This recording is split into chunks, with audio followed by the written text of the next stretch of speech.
Bismillahirrahmanirrahim. Assalamualaikum warahmatullahi wabarakatuh. Selamat pagi teman-teman semuanya. Hari ini kita akan membahas dampak transaksi penjualan jasa. Setelah minggu lalu, kita sudah membahas penjualan persediaan. Teman-teman harus ingat bahwa ini adalah absensi dari pertemuan kita yang ke-9. Pertemuan ke-8 adalah absen untuk mengerjakan skripsi. Pertemuan 9 adalah ini. Berarti kalian seperti biasa harus melakukan resume. Nah, ini Ibu sengaja tidak memberikan PowerPoint-nya agar kalian semuanya mencatat di buku kalian masing-masing. Nah, nanti pada saat kita bertemu offline, itu akan cek satu persatu seperti tempo hari untuk absen kalian ke-9 dan seterusnya sampai kita lagi ya. Nah, ini adalah transaksi penjualan jasa. Jadi entitas induk dan entitas anak itu sering terlibat dalam transaksi penjualan jasa. Entitas induk memberikan jasa kepada entitas anak atau sebaliknya. Seperti halnya dengan transaksi penjualan persediaan minggu lalu, dampak transaksi penjualan jasa antara entitas induk dan entitas anak juga harus dieliminasi. Eliminasi untuk transaksi penjualan jasa ini, teman-teman, tidak sekompleks eliminasi untuk transaksi penjualan persediaan. Ada bedanya. Jadi dalam transaksi penjualan jasa, pendapatan jasa yang diakui oleh entitas induk atau entitas anak akan menjadi beban anak atau entitas induk pada nilai yang sama, sehingga tidak terdapat keuntungan yang belum terrealisasi atas transaksi tersebut. Nah, oleh karenanya, eliminasi yang dibuat hanya untuk menghapus akun pendapatan jasa dan beban. Jadi ini adalah contoh dampak transaksi penjualan jasa terhadap pencatatan entitas indus dan jurnal eliminasinya yang harus dibuat ketika menyiapkan laporan keuangan konsolidasian. Di sini ada PT Palapa, PTP, yang memiliki 100% saham PT Samudra TPS. Pada Desember 2020, PTP memberikan jasa perawatan mesin kepada entitas anaknya sebesar 20 juta. Tagihan telah dikirimkan pada 25 Desember 2020. Namun sampai 31 Desember 2020, PTS belum membayar tagihan tersebut. Gitu. Jadi atas transaksi pemberian jasa tadi, PTP akan membuat jurnal sebagaimana jurnal umum yang sudah kalian pelajari di semester 1 dulu. Berarti pendapatan jasanya bertambah di sebelah kredit, tapi karena uangnya belum diterima, pasti dihitung di utang. Utangnya bertambah di sebelah debit sebesar 20 juta. Lebih mudah ya. Nah, ini jurnal berikutnya PTS. Nah, ini jurnal yang dicatat oleh PTS yang barusan tadi adalah PTP selaku entitas induk. Yang ini PTS membuat jurnal juga beban perawatan bertambah pada utang usaha. Utang usahanya juga bertambah sebesar 20 juta. Nah, nanti ketika sudah dibayar, maka utangnya berkurang, kasnya berkurang. Itu kan jurnal umumnya. Jadi pendapatan jasa yang diakui oleh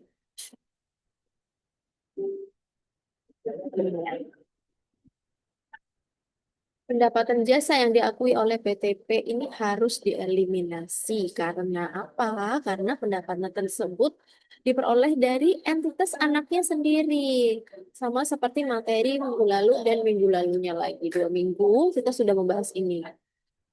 Sedangkan dari sisi PTS, beban perawatannya juga harus dieliminasi. Karena apa? Karena manfaat atas beban tersebut diperoleh dari entitas induknya. Sehingga jumlah eliminasinya dibuat menjadi pendapatan jasa berkurang di sebelah debit dan beban perawatan berkurang di sebelah kredit sebesar 20 juta. Yo, apa tadi yang dieliminasi yaitu pendapatan. Pendapatan yang diakui oleh PTP dan beban yang diakui oleh PTS itu dieliminasi. Kemudian dari sudut pandang konsolidasian, berarti kan PTP dan PTS merupakan satu kesatuan ya. Berarti utang piutang di antara kedua perusahaan tadi harus dieliminasi karena uangnya tuh masih ngalir, masih muter di antara mereka aja. Sedangkan mereka itu satu kesatuan, makanya harus dieliminasi. Kalau satunya nyatet utang, satunya nyatet piutang, padahal uangnya ada di dalam satu badan yang sama, jadi kan double entry gitu ya. Jurnal eliminasi yang dibuat adalah utang usaha berkurang sebelah debit dan piutang usahanya berkurang di sebelah kredit. Jadi jurnal-jurnal eliminasi ini teman-teman sekali lagi dibuat pada saat melakukan konsolidasinya. Ini kenapa sih dibuat jurnal kayak di ini PTS udah buat beban perawatan pada utang usaha, sudah mengakui beban dan mengakui utang. Kenapa ini dibuat? Toh akhirnya bakal dieliminasi. Ini gimana tuh? Ini tetap dicatat ya, karena ini yang mencatat adalah PTS sendiri sebagai satu kesatuan sendiri.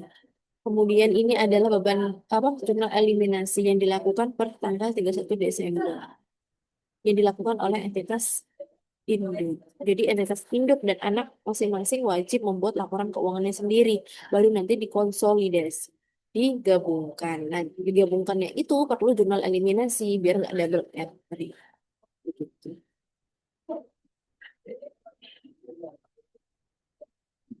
Udah selesai yang jasa ini. Ya, sudah selesai yang jasa ini, Ibu lanjut ke hmm, bab selanjutnya. Tapi ini dihitung satu kali pertemuan ya.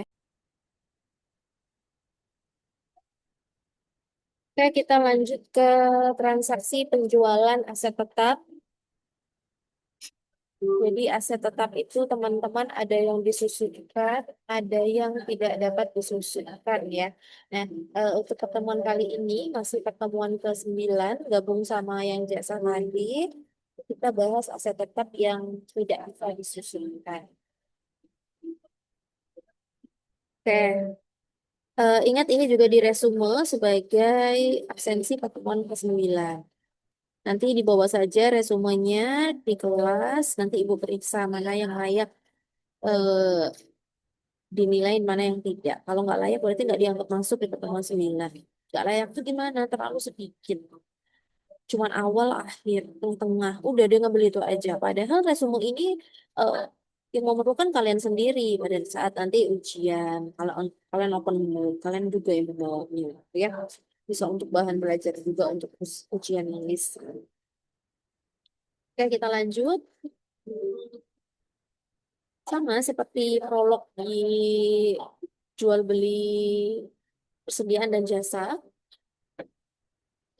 eh, di antara entitas dalam satu kelompok usaha itu juga sering terlibat berbagai transaksi ya. Salah satunya adalah transaksi jual beli aset tetap.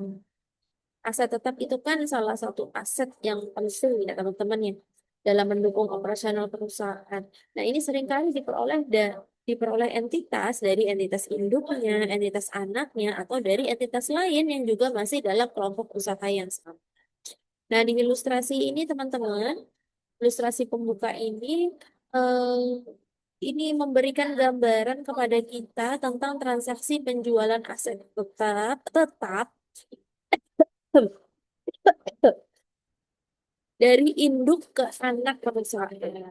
Ini kebetulan Ibu pernah bekerja di salah satu entitas ini ya, pada zaman dahulu kala, fresh graduate.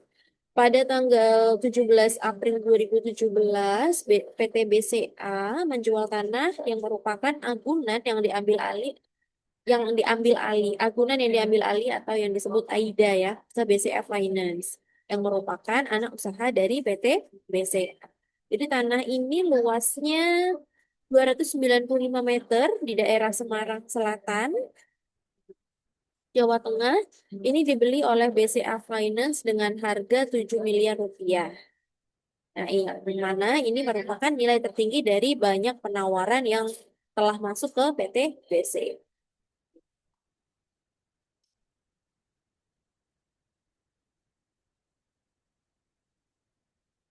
Ini sharingnya pula yang stop. Oh, pause recording. Jadi dampak terhadap pencatatan entitas induk dan jurnal eliminasinya, kalau dampak terhadap pencatatan entitas induknya, jadi kan transaksi penjualan aset tetap antara entitas induk dan entitas anak itu kan bisa menghasilkan keuntungan atau kerugian ya. Nah, keuntungan atau kerugian tersebut itu belum terrealisasi selama aset tersebut masih dimiliki oleh entitas anak atau entitas induk. Sama kayak penjualan persediaan kemarin. Nah, atas keuntungan atau kerugian yang belum terrealisasi tersebut, entitas induk harus membuat pencatatan. Nah, nanti kita belajar jurnalnya. Kemudian dampak terhadap jurnal eliminasi. Jadi sama ya halnya dengan transaksi jual beli persediaan di minggu lalu, dampak dari transaksi jual beli aset tetap antara entitas induk dan entitas anak itu juga harus dieliminasi. Untuk apa? Yaitu untuk menyusun laporan keuangan konsolidasian. Jadi kalau dilihat dari sisi konsolidasi, aset tetap yang diperoleh entitas anak dari entitas induknya atau sebaliknya itu harus dicatat pada nilai perolehan dari pihak non afiliasi atau modalnya yang biasa Ibu sebutkan di kelas itu. Harga pokok pembelian itu berapa sih dari pihak non afiliasi? Modalnya dia beli barang itu tuh berapa sih? Dengan demikian, selama aset tetap tersebut masih digunakan oleh entitas anak atau entitas induk, maka keuntungan atau kerugian yang diakui oleh entitas induk atau entitas anaknya belum terrealisasi. Sama, dia barangnya harus terjual dulu keluar. Untuk penyusunan laporan keuangan konsolidasian, maka perlu dibuat jurnal eliminasi atas keuntungan atau kerugian yang belum terrealisasi sama. Jadi kapan keuntungan atau kerugiannya itu terrealisasi? Iya, itu pada saat pelepasan atau penggunaan aset tetap.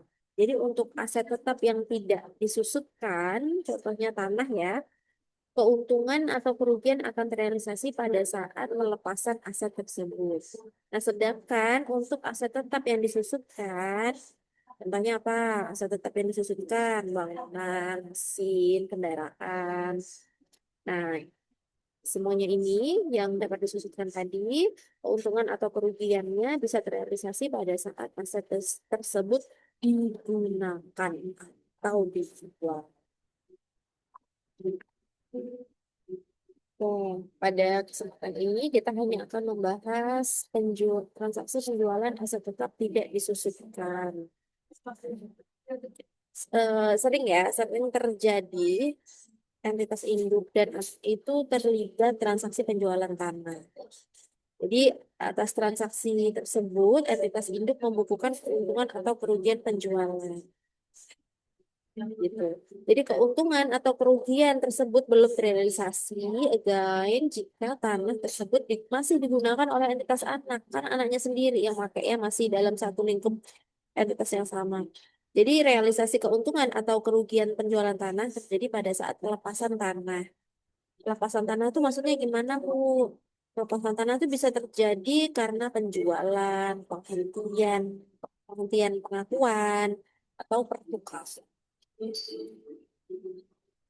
Dampak transaksi penjualan aset tetap tidak disusutkan terhadap pencatatan entitas induk dan jurnal eliminasi. Jadi ini adalah contoh yang memberikan gambaran komprehensif dampak transaksi penjualan aset tetap tidak disusutkan.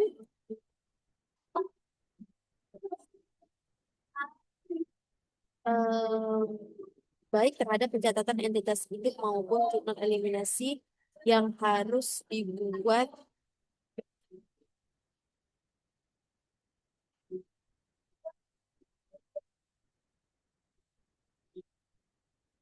harus dibuat ya. Ini adalah contoh 6.1 dampak penjualan tanah terhadap pencatatan entitas induk dan jurnal eliminasi. Di sini ada 3 peristiwa teman-teman. Peristiwa yang pertama, kita kenalan dulu ini PT Palapa memiliki 100% saham PT Samudra, PTS. Jadi ada 3 peristiwa. Peristiwa yang pertama, PTP memperoleh tanah dari pihak non-afiliasi seharga 900 juta. Peristiwa yang kedua, PTP menjual tanah kepada PTS selaku entitas anak pada harga 1 M. Peristiwa ketiga, PTS menjual tanah kepada pihak non-afiliasi pada harga 1,2 M. Jadi kalau kita gambarkan ilustrasi yang tadi disebutkan itu bisa digambarkan pada bagian yang tertera di layar ini. Jadi atas transaksi penjualan PTP ke PTS dia dapat keuntungan 100 juta karena dia modalnya dapat dari luar 900 dijual ke anaknya 1 M dapat keuntungan 100 juta. Kemudian peristiwa 3 yaitu penjualan PTS keluar non afiliasi modalnya 1 M dijual 1,2 untungnya 200 juta. Jadi total keuntungannya 300 juta. Nah, lalu bagaimana pencatatan yang harus dibuat PTP dan jurnal eliminasi yang dibuat pada saat penyusunan laporan keuangan konsolidasian jika. Nah, ini ada 3 skenario di sini ceritanya.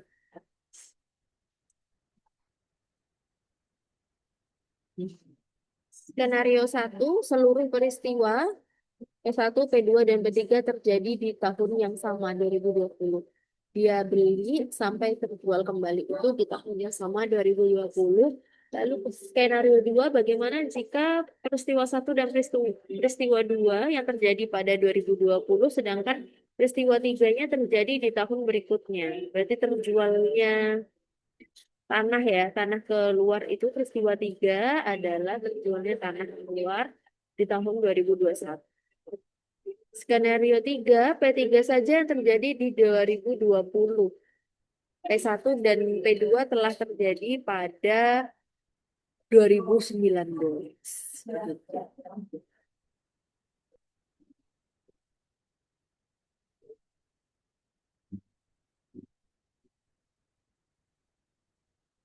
Oke, skenario 1, seluruh peristiwa P1, P2, dan P3 terjadi pada 2020. Berarti atas penjualan tanah ke entitas anak, PTP tadi mendapatkan keuntungan sebesar 100 juta. Sedangkan PTS membukukan keuntungan sebesar 200 juta. Keuntungan atas penjualan tanah ke entitas anak yang diakui PTP itu sudah terrealisasi karena tanahnya udah terjual, sudah dijual PTS ke perusahaan non-afiliasi. Selain itu, tanah juga tidak akan muncul di laporan keuangan PTP, PTS maupun laporan keuangan konsolidasian. Berarti tanah yang senilai ini sudah nggak akan muncul lagi karena tanahnya memang udah nggak dimiliki oleh entitas ini, gitu ya. Simpulannya, tidak ada jurnal tambahan yang perlu dibuat oleh PTP terkait transaksi hulu ini karena sudah terrealisasi. Untuk kepentingan penyusunan laporan konsolidasian tidak ada jurnal eliminasi yang perlu dibuat. Oke, ini berikutnya adalah skenario 1, tanah.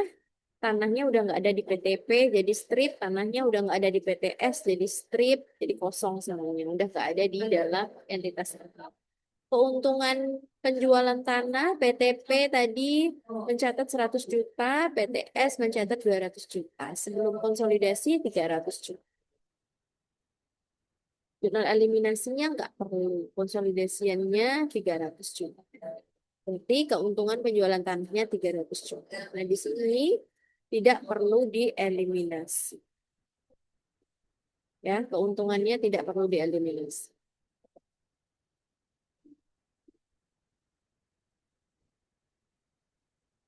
Berikutnya,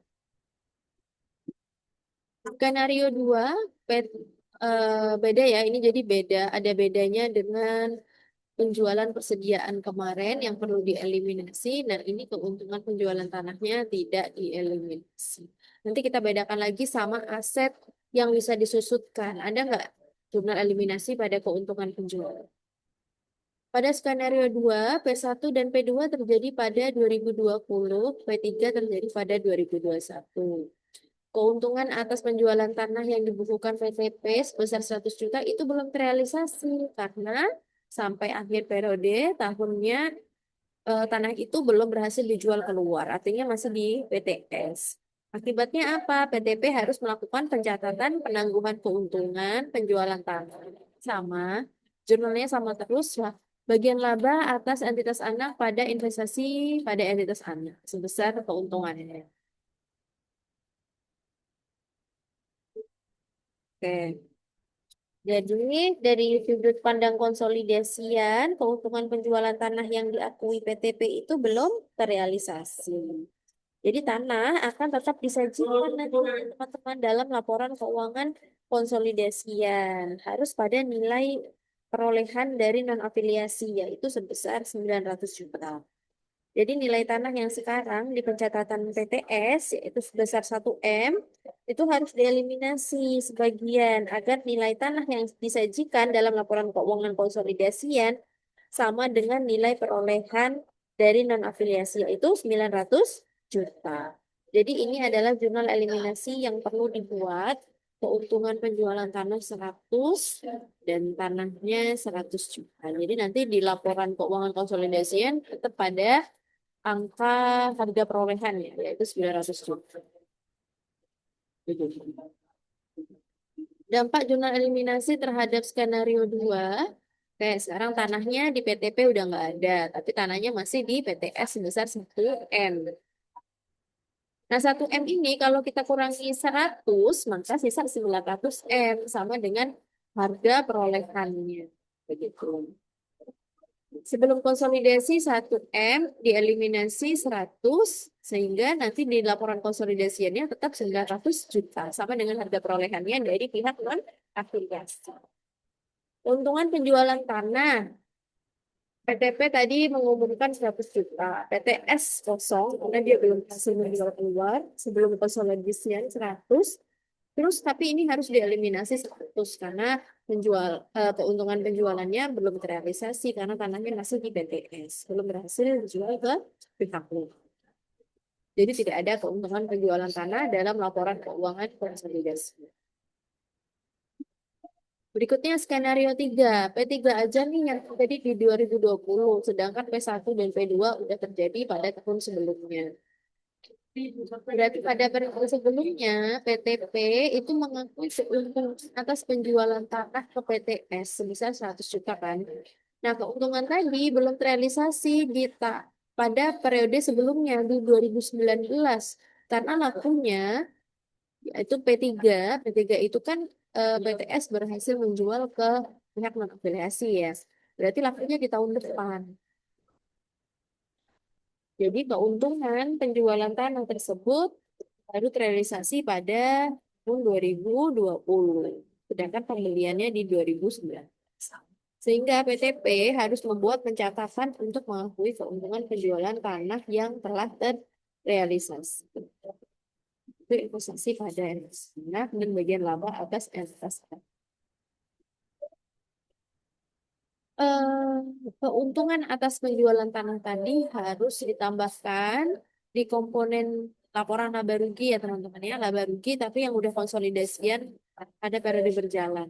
Sehingga nilai keuntungan penjualan tanah yang akan disajikan dalam laporan keuangan konsolidasian adalah sebesar 300 juta. Tadi kan 300 juta ya. Nilai eliminasi yang perlu dibuat adalah investasi pada entitas anak, keuntungan penjualan tanah 100 juta. Jadi ilustrasi yang barusan kita bahas itu merupakan transaksi hulu sehingga jurnal eliminasi yang dibuat hanya mempengaruhi akun investasi pada entitas anak. Pada transaksi hilir, jurnal eliminasi yang dibuat akan mempengaruhi pada entitas anak dan kepentingan non-anak. Jadi begini, dampak jurnal eliminasi skenario 3 terhadap laporan keuangan konsolidasian Tanahnya kan udah berhasil dijual keluar, berarti tanahnya sudah tidak ada. Keuntungan penjualan tanah, PTS tadi mengambil 200 juta. Ini sebelum konsolidasian 200 juta, kemudian dieliminasi 100 juta. Sehingga konsolidasinya 300. Ini udah selesai ternyata.